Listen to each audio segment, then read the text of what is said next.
बिस्मिल्लाहिर्रहमानिर्रहीम। अस्सलाम वालेकुम। इस वक्त मैं मौजूद हूँ जी बिल्कुल पहाड़ की चोटी पे, और यहाँ से आपको नज़ारे करवाते हैं जी। ये सामने है जबरा, तहसील थोराड़ में आता है, ज़िला पुंछ। और ये जो जगह है बिल्कुल बॉर्डर लाइन है पुंछ और सदनती का। पीछे से टुप्पे के टावर भी नज़र आ रहे हैं। यह जी जबरा।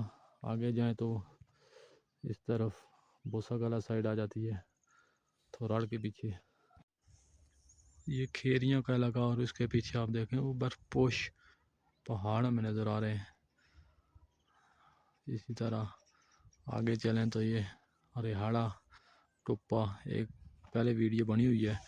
ये तकरीबन सारा इलाका पहले वाली वीडियो में दिखाया गया है, लेकिन वो वीडियो यहाँ से बनाई गई थी नीचे से। ये काफ़ी ऊपर वाली जगह है, काफ़ी लंबा इलाका यहाँ कवर होता है।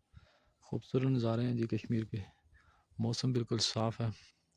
ये देखें जी पीछे बिल्कुल पहाड़ नज़र आ रहे हैं, बर्फपोश ग्लेशियर हल्के हल्के।